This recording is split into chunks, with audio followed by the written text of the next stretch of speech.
Welcome, everyone. I'm so pleased that each of you could be with us today, either here in the Sunset Cafe or if you're viewing us live stream. I'm Sue Davies, and I'm the Vice President for University Advancement and External Relations. And as you know, we're celebrating our centennial throughout this 2019 year. It's an historic milestone for Kettering University. The future of education truly was born here a century ago. Future generations of Kettering students and alumni will look back on today as a significant turning point for the university's next 100 years. And with that said, I'm especially excited that you can be with us for this very special announcement. But first, I would like to introduce a few special guests who are with us. And if you would stand as I call your name, and if we'll all hold our applause until each group is introduced, I'd truly appreciate that. So first, I'll be introducing members of the Kettering University Board of Trustees. Henio Arcangeli, Jr., class of 1986, chair of the board. Elizabeth Artisana, Carla Balo, class of 1983. Jane Boone, class of 1990. Walter Borst, class of 1985. Donald Chafin, class of 1961. Gary Cowger, class of 1970. Jackie Dato, class of 1984. Phil Dutcher, class of 1974. David Hoyt, class of 1971. David Kaziak, Jesse Lopez, John Moyer, Jeff Owens, class of 1978, Marge Sorge, Lynn St. James, Norm Sadlowski, class of 1974, and Diana Tremblay, class of 1982.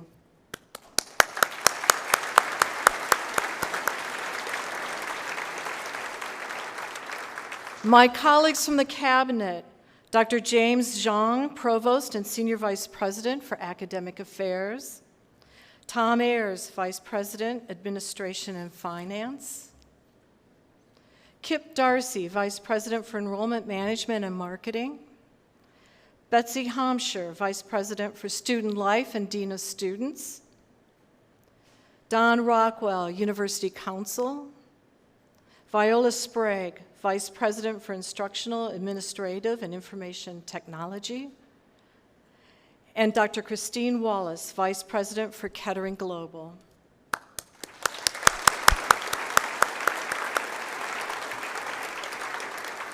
Ladies and gentlemen, it's now my pleasure to introduce our campaign chairman, Gary Cowger, class of 1970. Gary?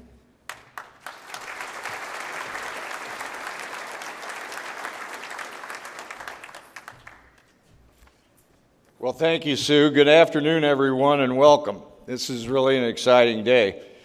But it also makes me reflect that I came to this campus in August 1965, 54 years ago. And to see the progress and what's happened here has just been delightful. But let me tell you about this current job that I have. About 3.5 years ago, Dr. McMahon asked me if I would take on a special volunteer assignment to chair a capital campaign for Kettering.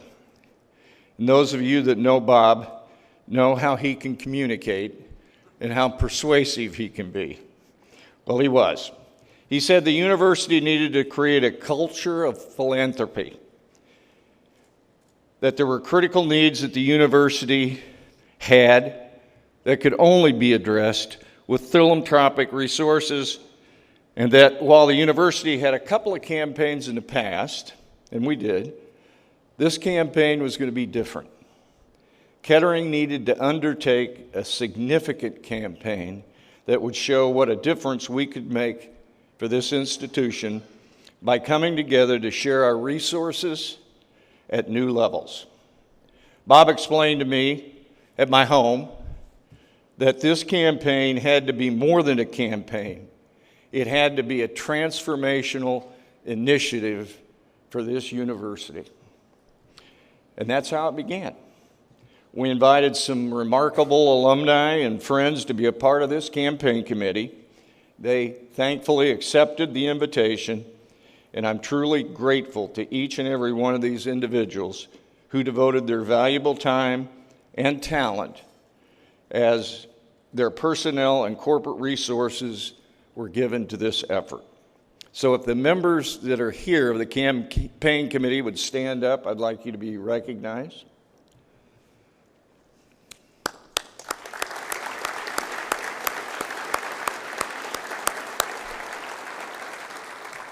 Now, if you look over on the screen, you can see the names of all of them. Unfortunately, of course, some of them couldn't be here today, but they put a lot of time and effort and phone calls and meetings into getting this campaign to where it is today.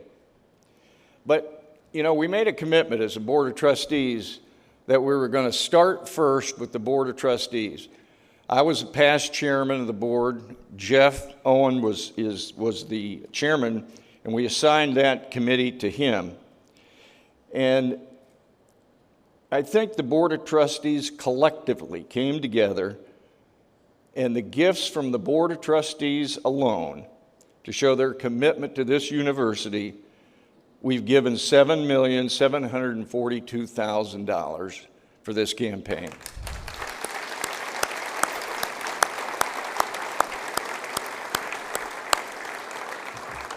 And I'm proud of the board for that, and I think it's the most that collectively the board has ever done, and it just is outstanding. It shows their commitment.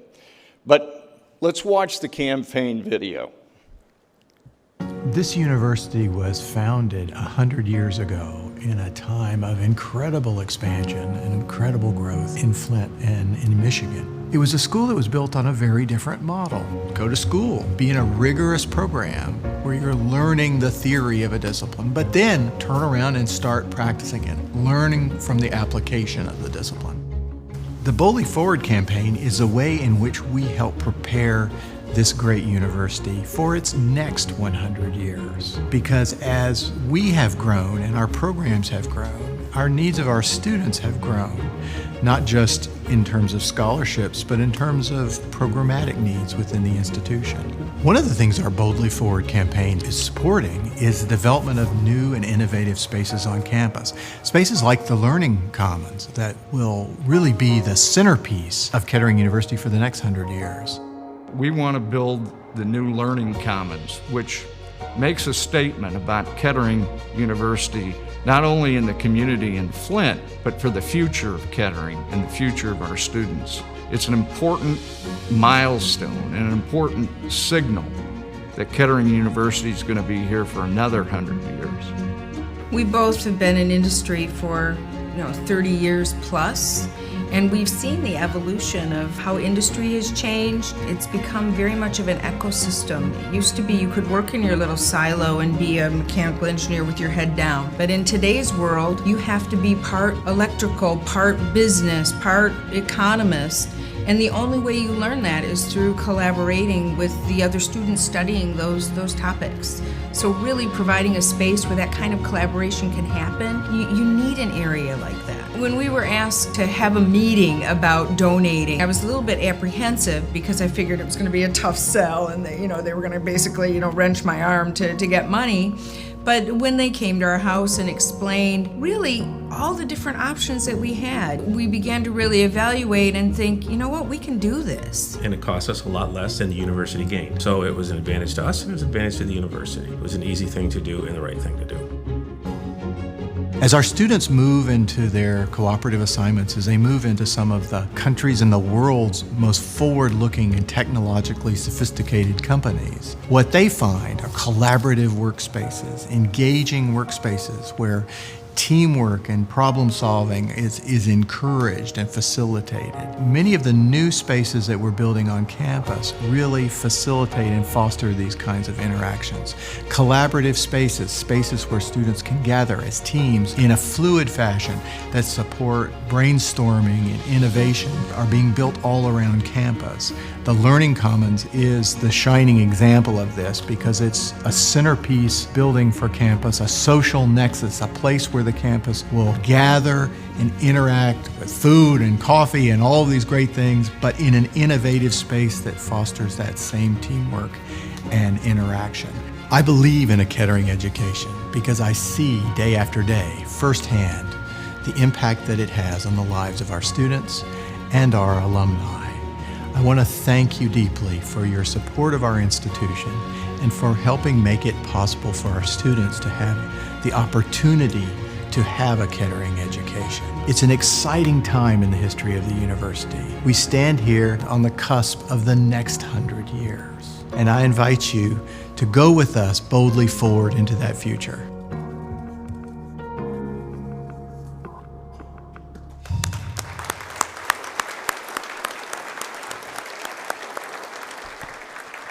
So today really marks the public phase of this campaign. Very, very important.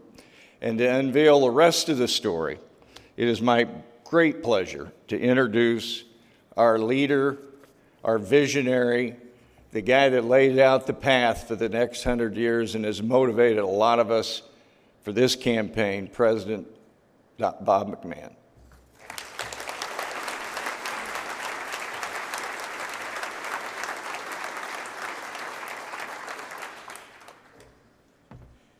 Thank you so much, Gary. And I see, due to the diligence and quick action of our teams, we got our building back up. Physical plan is there. Physical plan is there when you need them. That's right. No, thank you, Gary, not only for the exceptional leadership, but for the generous support that you and Kay have personally given to the university. We're meeting, the Board of Trustees is meeting today in the Gary and Kay Cowger boardroom to give you just an example of one of the things that Gary and his wife have supported here at the institution. And all of them have demonstrated your commitment to the future of your alma mater, this great university that we all share.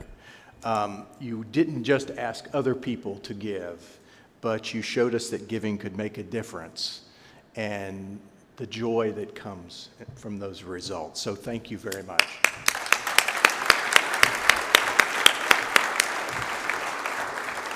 Well, today is exciting.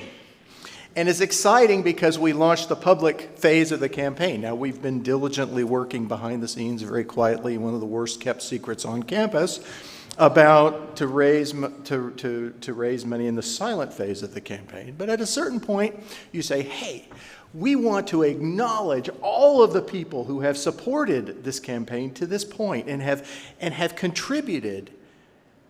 And we want to take that forward, and we want to show it, but we want to showcase it, but we want to encourage the next part of the campaign to reach the goal. So today in the public unveiling, we're both going to unveil what we've raised so far, where it's going, and what we intend to raise by the conclusion of this campaign. So let's get down to business. I'm pleased to announce the public launch formally today of the Boldly Forward campaign. Just slide. That's the public launch. Okay, now we're done. But together we have raised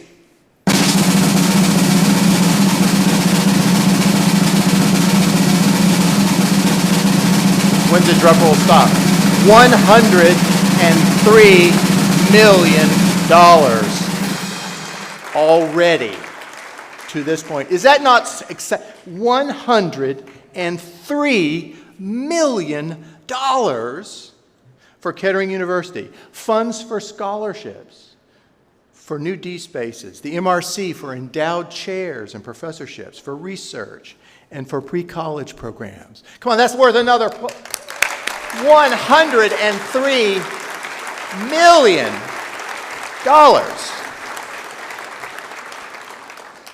And as part of that, most importantly, we have also secured, the confetti, okay. $23 million for the new Learning Commons.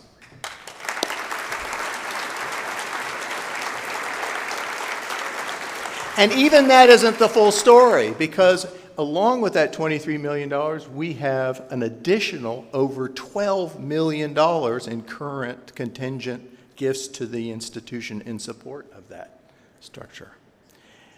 This is an incredible day for us as an institution, because this institution has never seen this level of giving, this level of generosity, this level of commitment in terms of support and philanthropic support to this institution and to our mission. This is incredible. So let's give it one more great round of applause. I think it's fantastic. And it's not just due And it's not just due to one person or two people. It's due to all of us.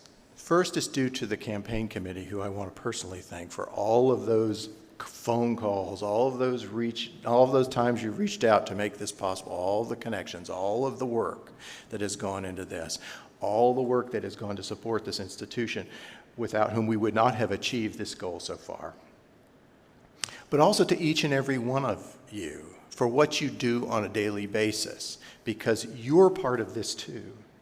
Because what people are investing in when they invest in an institution is what you do every day and how you do it every day. That's when we go out and we talk to people and we say, we want you to invest in Kettering University. You know this. It is actually you that we are holding up and saying, this is what you're investing in. And so you are all a part of this success. Even if you haven't been out there yet, picking up phones and asking, it is you who made this possible. So thank you. And it's very important to our future. One, to establish this culture of philanthropy, which this institution has not always had because of its very interesting and very rich background. It's not always had that culture. And for an institution of our size to raise this amount of money so quickly sets us on a very, very clear and positive path in that direction. But it also enables us to do some very important things. The Learning Commons, we still have it out there? The wind hasn't blown it down. Okay, good. The Learning Commons is an absolutely critical piece of this puzzle. Like I said in the video, education is changing and the needs of education are changing. The Learning Commons is a direct response to what we know about what we need to provide for our students and how we need to provide it, and what we need to create as an institution to be not just a competitor in the landscape of higher education, but to be the premier destination for students who are seeking an education in the STEM and business disciplines. Kettering is a truly and powerful economic driver for the region and for our city. We're like the Caltech of Michigan in a lot of ways, if you think about it. Okay. And the Caltech of Michigan, or well, I should say really, Caltech is the Kettering of Pasadena. A premier institution like us, we need to develop and continue to grow and develop the kinds of facilities that truly foster, that truly enable us to deliver on the promise of a Kettering education in all of its dimensions. So this building is critical to us and critical to our future. It's critical to our students' success. It's also important to Flint because this building stands as a statement, a testament, not only of our future, but of the direction and the trajectory of our community. As you know, I'm passionate, and we're all passionate about the economic trajectory of our community and playing an important role in creating a new future for this great American city. Structures like the Learning Commons are important in that they create a visual, they're emblematic of that commitment, and they're emblematic and a testament to the investment that people are making in this community and the future of this community as a result of that engagement. This building is going to truly revolutionize this campus. It will have collaboration spaces, new libraries, coffee. You know me, this is an important component of the building. I keep going to the architects. Okay, now where's the coffee? Okay, that soaring room with the D-space and the whiteboards, good. Where's the coffee? New dining facilities, new electronic libraries, new environments for learning inside and outside of the building, the kind of place where you can go and you can gather and you can stay. The social and academic nexus of the campus. The kind of place, one student once said to me about one of the D spaces over in the AB, she said, you know, I love that space. If I could live in that space, I would live in that space. The Learning Commons is a building built on that principle.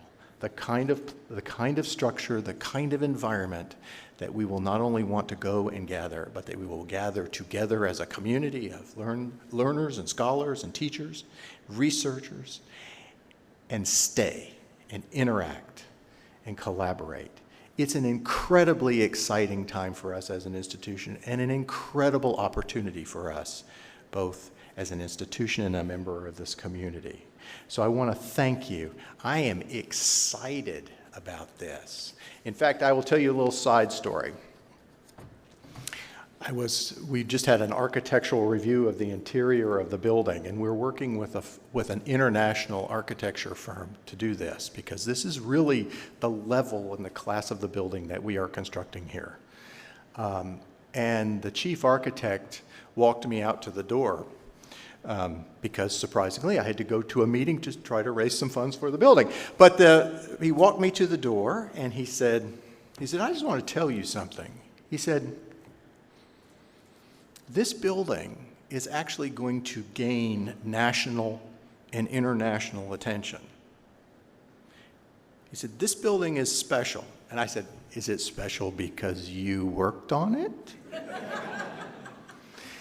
And he said, well, yes, of course, but that's not the reason it's special. He said, it's special for this reason, that many universities across the country, including some of the technologically most sophisticated universities, have started off with ideas for a learning commons or a structure like this. And they come to the table initially with a whole bunch of innovative and new proposals and new ideas. He said, and then the sausage gets made. And the people who come into the building and they start to look at the design and they say, can we just kind of do what we have but just better? And through that process, he said, all of these buildings that started off as great ideas and great concepts and buildings that represent the future of education, he said they all get kind of mushed down into modern forms of what the university does already. The library is modern, the shelves are modern, but it looks and acts like a library, traditional library. The dining hall looks and acts, it's got new plates, but it looks and acts like the old dining hall. He said, what's unusual about what you've done here is you have actually designed a building that is true to the vision of the 21st century learning commons, the 21st century technical and social nexus of a campus. He said, in all the work we do across the United States and internationally, we've never seen this before, to where the building actually comes to fruition, incorporating the innovations and the designs that it's set out to, representing the future of education. And that struck me because that's what we're all about. And so I am incredibly proud to be a part of this institution, and I'm incredibly proud to be a part of this campaign, because today, in this very room, we launch the path to seeing the steel go up and the ground get broken and the walls go up and the whiteboards move around and all of those things that come from this space. And by the way, just so that we're clear, on all of and a lot of my fundraising trips around the country, talking to different alums, I would show them the pictures and I would show them the math. And the first question they would ask is they would look at me and they said, where's the bulldog? I don't see the bulldog. And so I just want to be very clear, the bulldog is still here. Still right out here in the new content. It may not be on this map, so don't get upset if it's not here, but it is still here. But this building truly represents an amazing, inspiring future for this institution. So today, with that in mind, we launched the Boldly Forward campaign with a goal of, where's my drum roll? $150 million.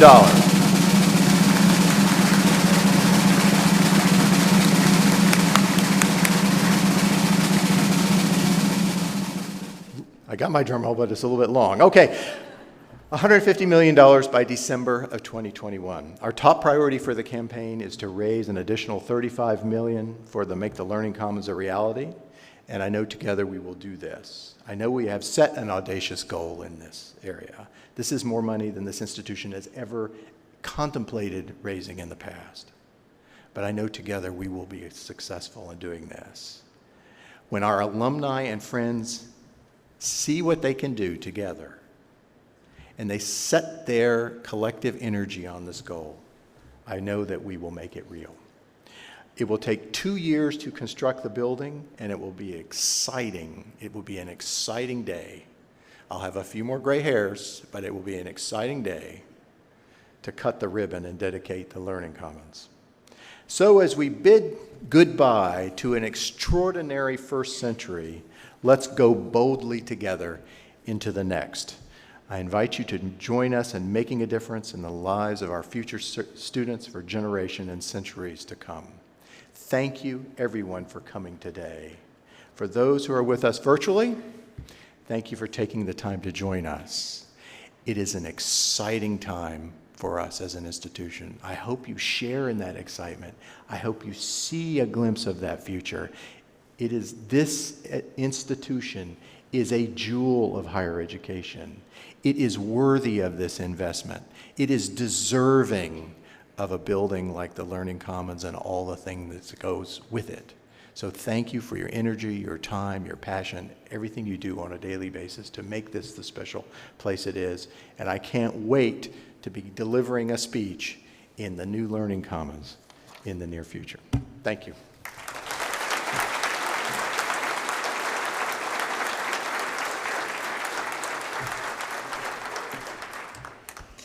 Thank you again to all those who have been with us virtually, and I'm inviting everyone here today to join us for lunch. We're going to go downstairs to BJ's, get our lunches, and you're invited to go out to the tents to eat, but also we've got a big X marking the spot where the new Learning Commons will be, and some balloons out there. So take some time to walk out, see where this new building is going to go, and thank you again for joining with us and making this a reality.